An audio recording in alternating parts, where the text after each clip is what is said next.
Buenos días, buenas tardes o buenas noches. Soy Miguel Ángel y os doy la bienvenida a Fan Kingdom, el sitio para hablar de tus aficiones, el podcast de ocio y divertimento para todo fandom, el lugar donde residen tus hobbies.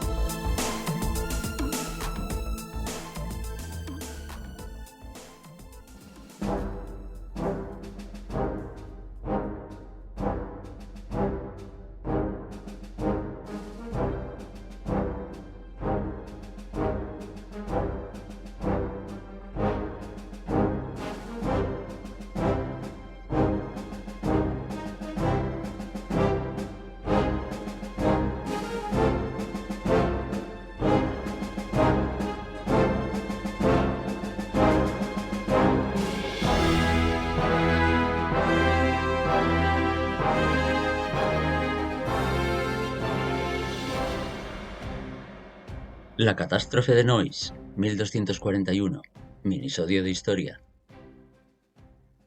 La Edad Media fue una época idealizada por el romanticismo decimonónico. Los caballeros vestían brillantes e impolutas armaduras y cabalgaban a lomos de impecables monturas, reflejando con su aspecto la pureza de los ideales y valores que les alentaban.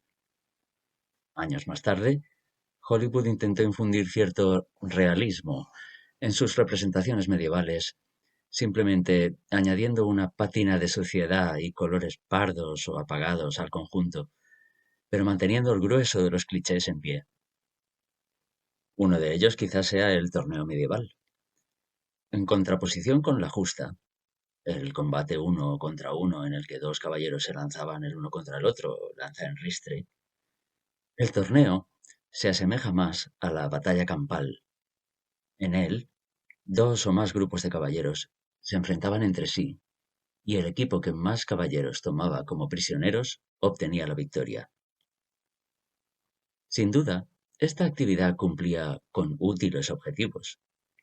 Por un lado, servía como maniobras o entrenamiento para los guerreros, una buena ocasión para adiestrar en el combate a los más inexpertos, mientras que los más experimentados podían aprovecharla para medir sus fuerzas y ponerlas a prueba.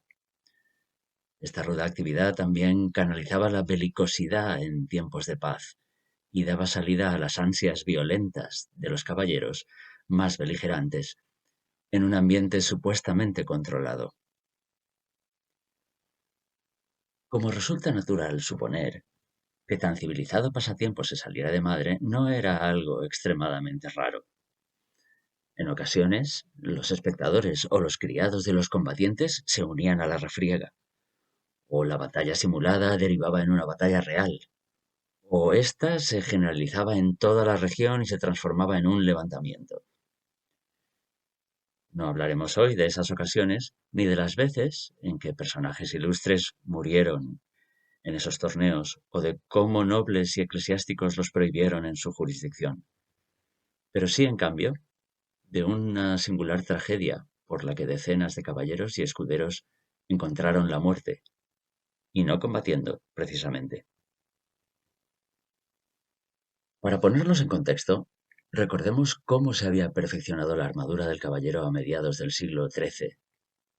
Incluía cota de malla, yelmo, escudo, espaldar, peto, manoplas, escarcelas, una especie de faldones que cubrían las caderas, y quijotes para las piernas.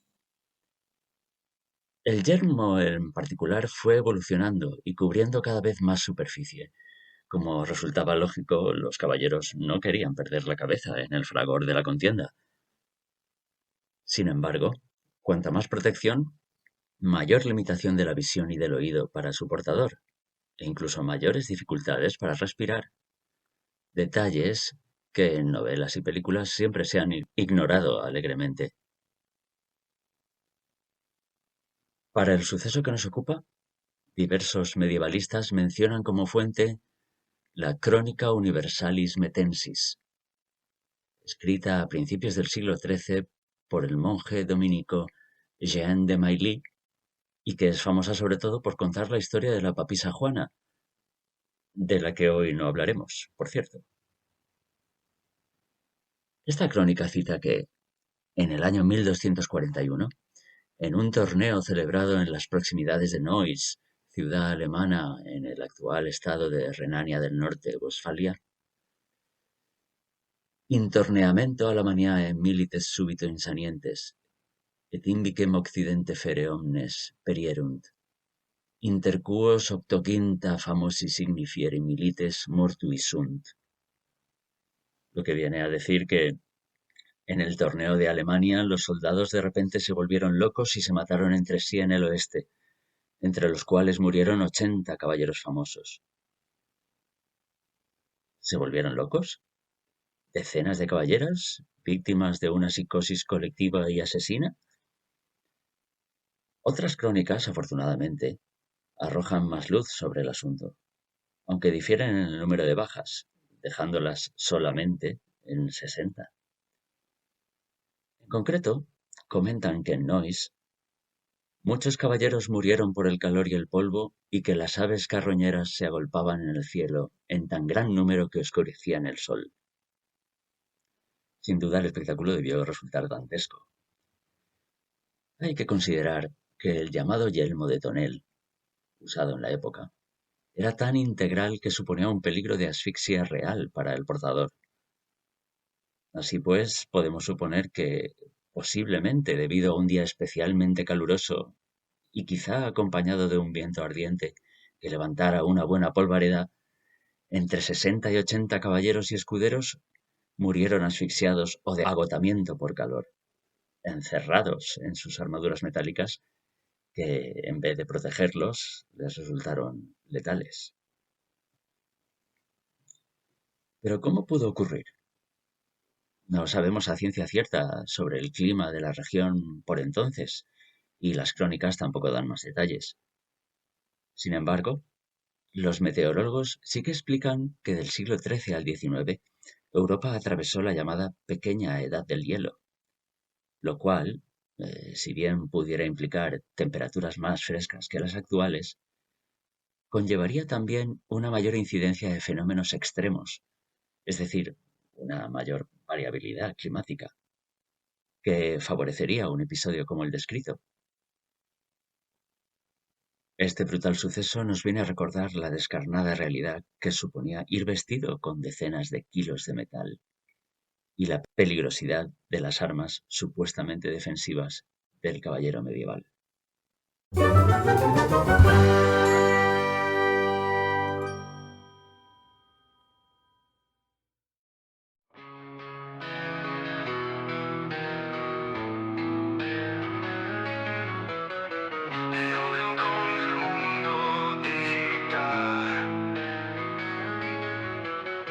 Donde los sueños se hacen